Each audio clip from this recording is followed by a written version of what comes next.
بسم اللہ الرحمن الرحیم ایاک نعبد و ایاک نستعین۔ میرے پاکستانیوں، آج کل ایک پوری میڈیا کے اندر چلا ہوا ہے کہ جی شاہ محمود قریشی مجھے ملنے آئے اور وہ کوئی پروپوزل لے کے آئے ہیں -1 کی، کہ عمران خان علیحدہ ہو جائے تھوڑی دیر کے لیے اور پارٹی آگے بڑھ جائے۔ تو میں آپ سب کے لیے پہلے تو شاہ محمود کوئی اس طرح کی پروپوزل نہیں لے کے آئے، اور بات چیت ہوئی کہ ان کا جیل میں ٹائم گزرا، کس سے ملے، ہمارے کئی لوگ تھے جو ان سے ملنے آئے، تو وہ سب کی بات چیت ہوئی اور پھر آگے ہم نے کرنا کیا۔ لیکن میں آپ سب کو ذرا سمجھانا چاہتا ہوں کہ 2 طرح کی پالیٹکس ہیں، یہ آپ نے بڑا ضروری سمجھنا ہے، کیونکہ ایک پالیٹکس میں یہ -1 چلتا ہے۔ وہ کون سی پالیٹکس ہے؟ اس کو پاور پالیٹکس کہتے ہیں۔ وہ پالیٹکس ہوتی ہے اقتدار کی پالیٹکس۔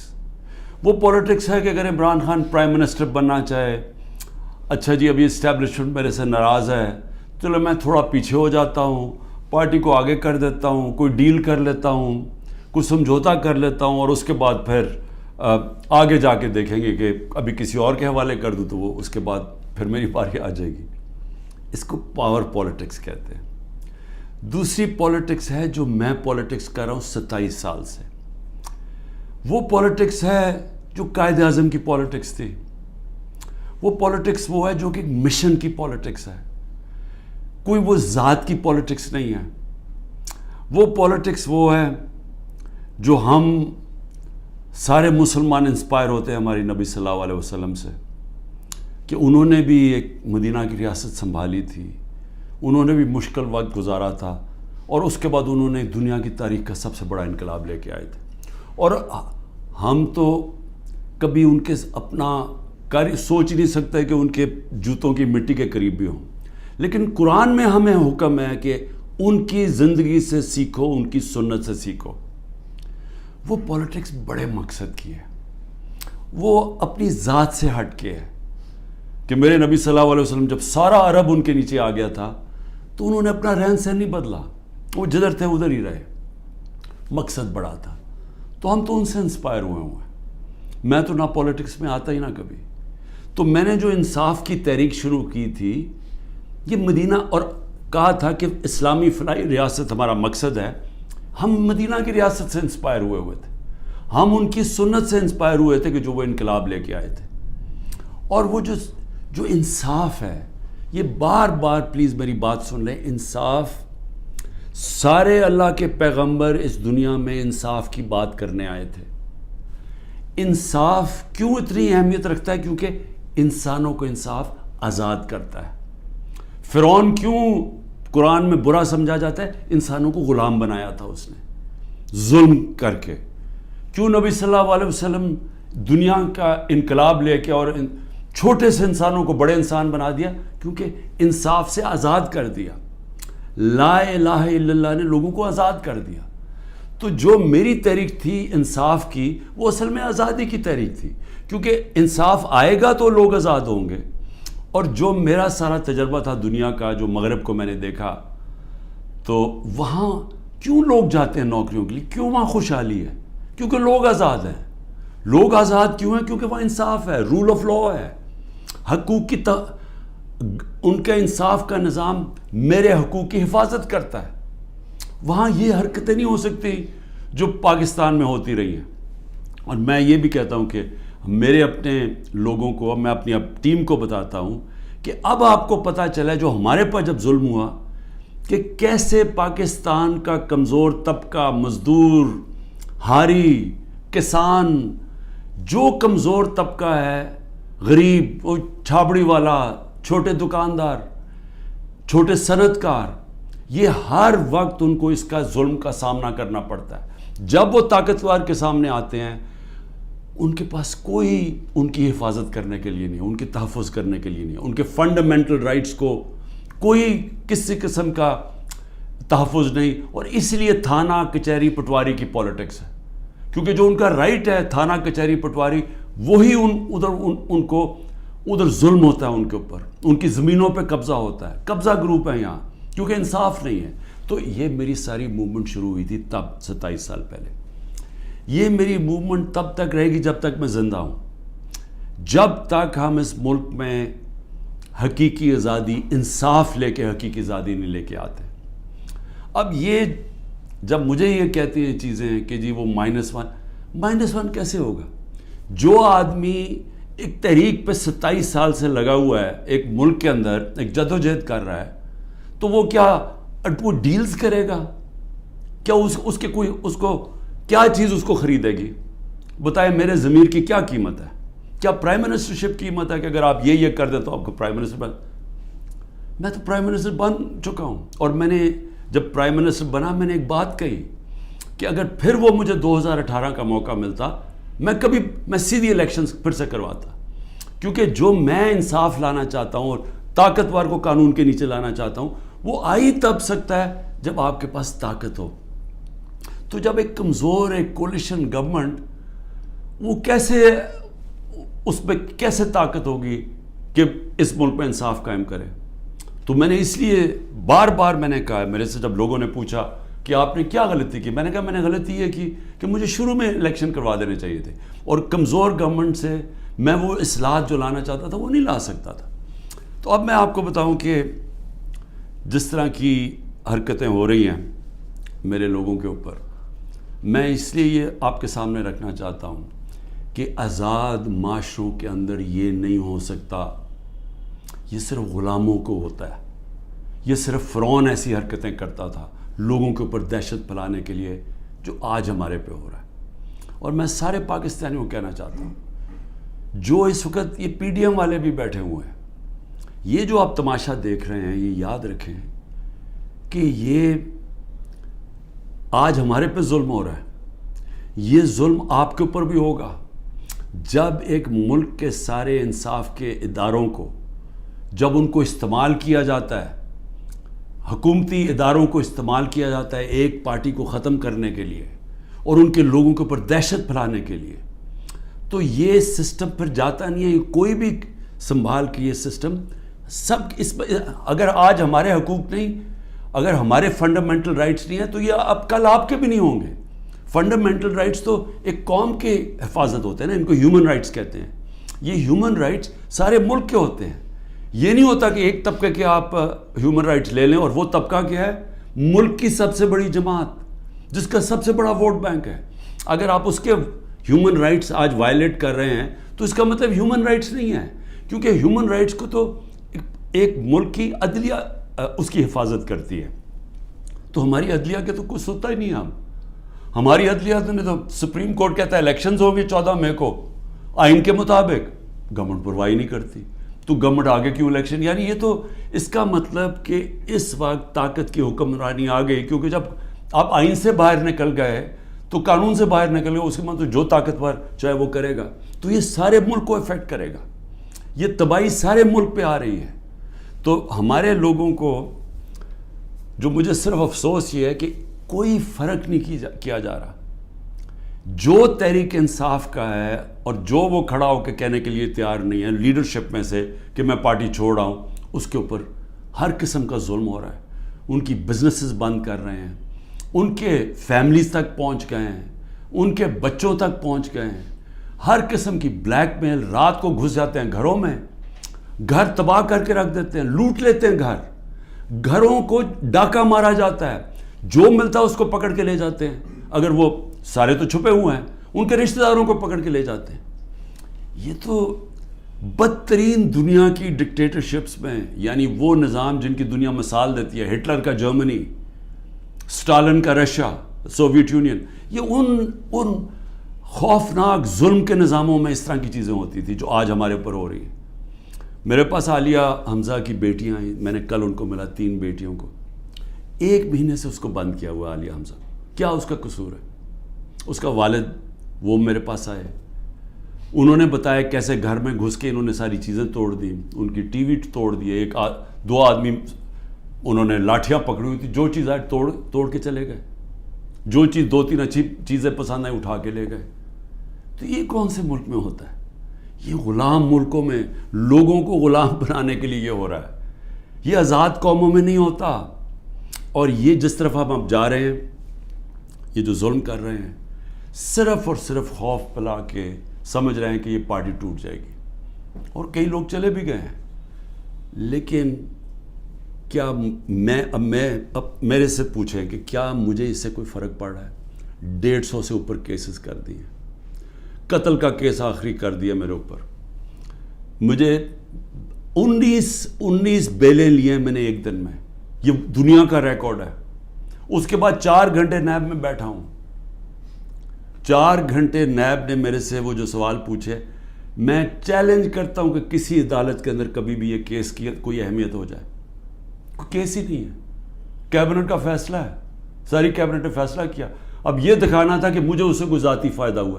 کیا القاعدہ جو پہلا بن چکی تھی, شروع ہو گئی تھی یونیورسٹی, کیا وہ ایک ٹرسٹ ہے؟ وہاں غریب گھرانوں کے بچوں کو مفت تعلیم مل رہی ہے سیرت نبی پہ اور یہ جو ٹیکنالوجی کے اوپر. وہ ٹرسٹ ہے جس نے شوکت خانم ہے. مجھے اس سے کیا فائدہ ہے؟ 1 روپیہ نہیں دکھا سکتے مجھے کیا فائدہ ہو. نہ ہی ہو کسی ٹرسٹ سے کسی کو فائدہ نہیں ہو سکتا. ٹرسٹ ڈیڈ میں لکھا ہوا ہے. تو وہ کیسز بھی ہیں, قتل کا کیس بھی ہے.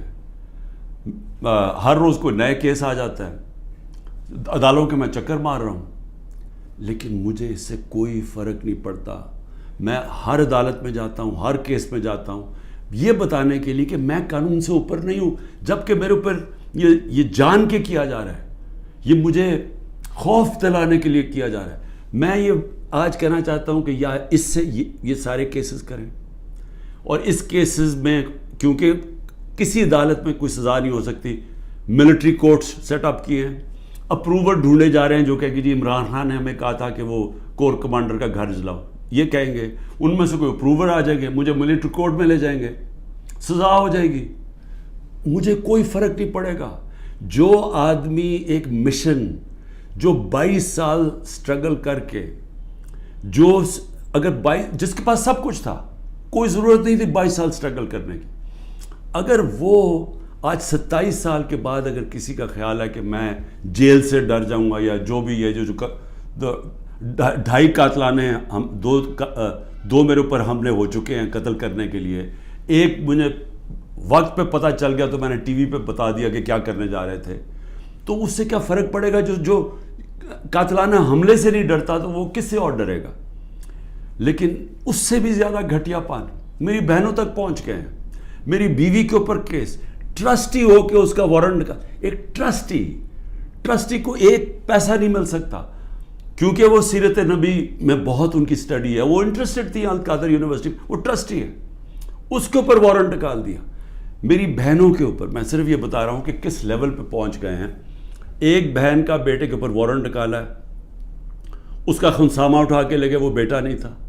خنسامہ جب واپس آیا وہ آئی سی یو میں 2 ہفتے سے پڑا ہوا ہے, آئی سی یو کے اندر خنسامہ, اسے پتہ ہے کیا کیا وہاں جیل کے اندر.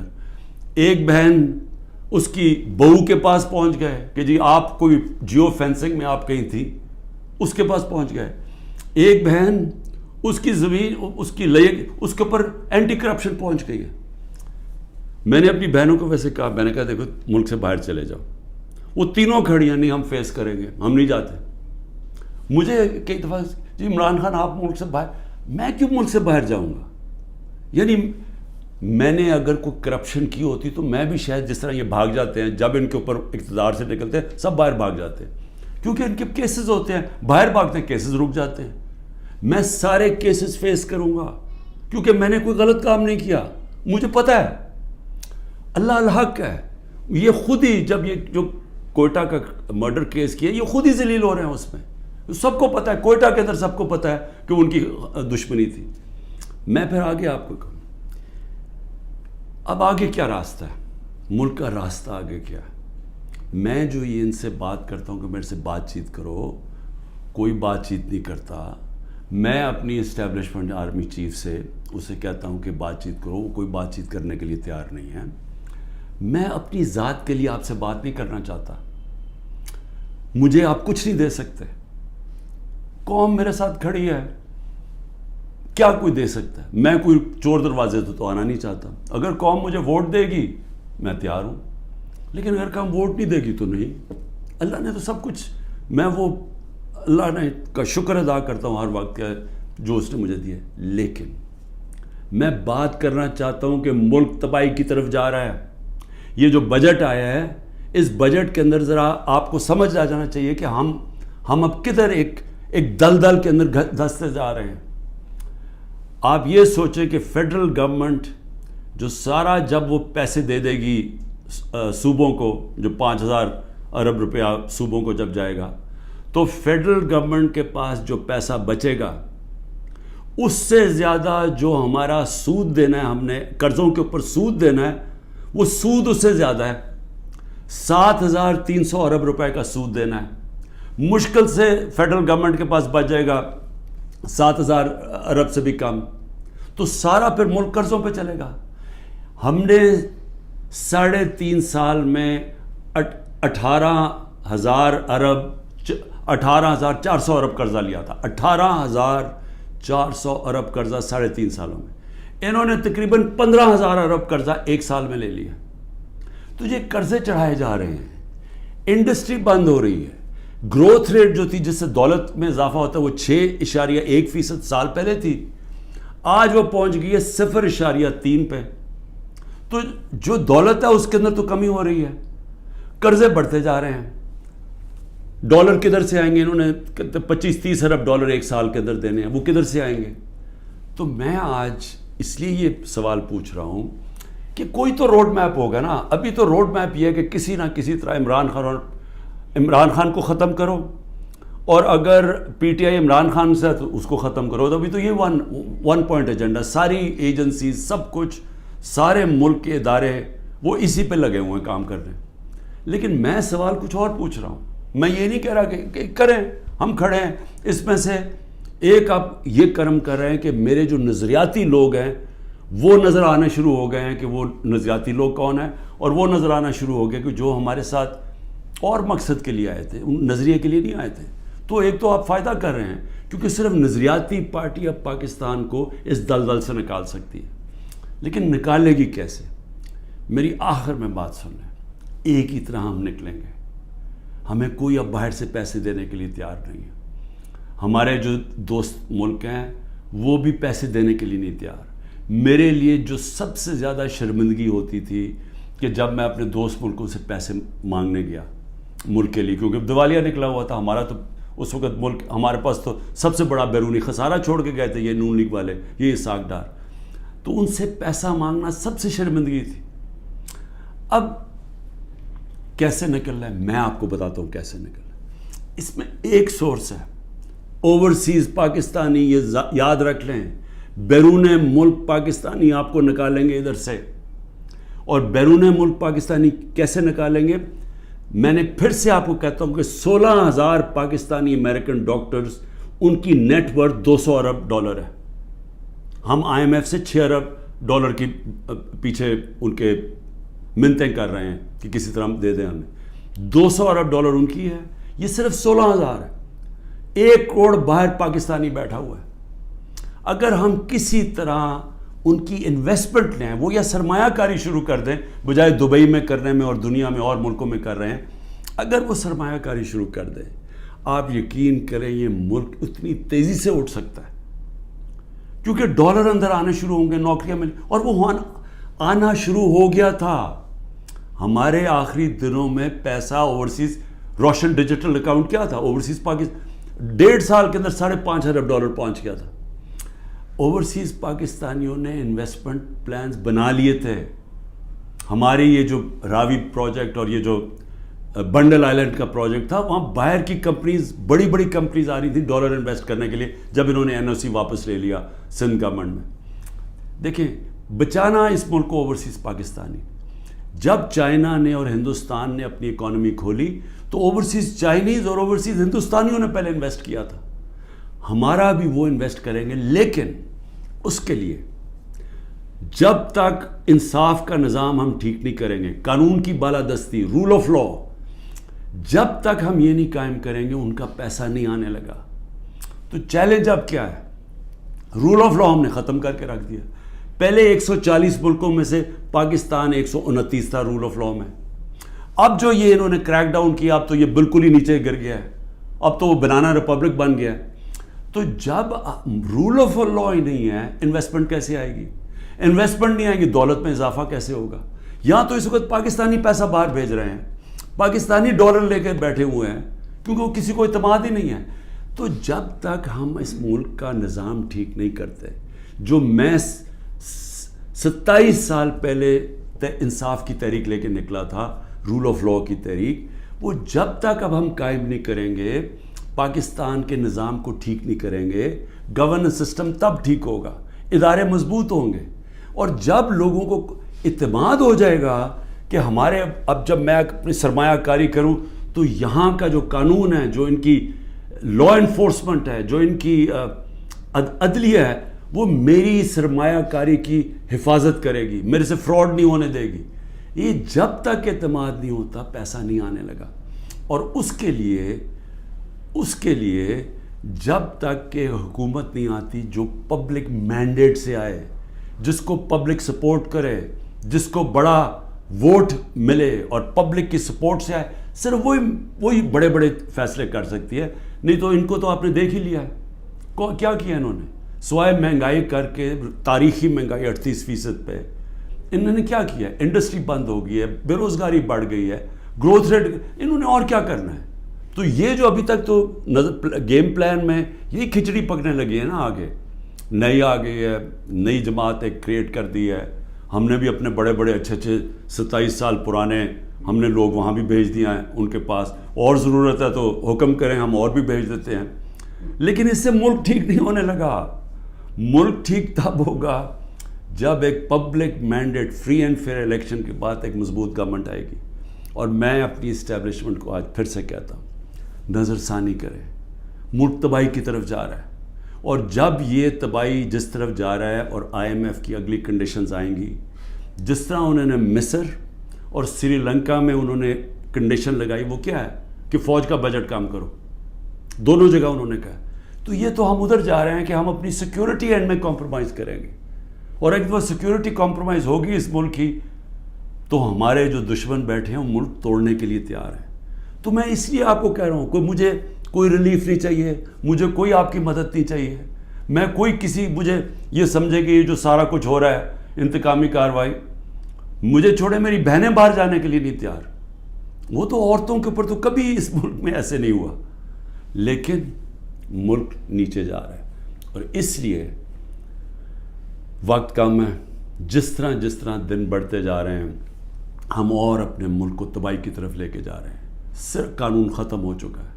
کسی کو اس وقت پھر سے میں کہتا ہوں, جب عدلیہ اپنے فیصلے نہیں کروا سکتی, جب آئین کی کوئی پرواہ نہیں کر رہا, جب پولیس کھلے عام گھروں میں گھس کے لوگوں کے گھر لوٹ رہی ہے اور اٹھا کے لے کے لوگوں کو جا رہی ہے, کلیکٹو پنشمنٹ دے رہی ہے, تو اس ملک میں تو اب باہر کے لوگ کیا سوچ رہے ہوں گے؟ بتائیں نا, بیرون ملک پاکستانی جو آپ کا بڑا اثاثہ ہے وہ کیا سوچ رہا ہوگا؟ وہ کوئی سوچے گا کہ پاکستان میں پیسہ لگانا ہے؟ تو اگر انہوں نے نہیں لگانا تو اور تو اس وقت کوئی ہے نہیں. جب تک ہم ملک کی ایکسپورٹس نہیں بڑھاتے, وہ تو ٹائم لگے گا کہ ہم اپنی ڈالر انکم بڑھائیں. تو اس میں تو صرف ایک ہی انٹرم میں تو صرف اوورسیز پاکستانی مدد کر سکتے ہیں. شکریہ. پاکستان زندہ باد.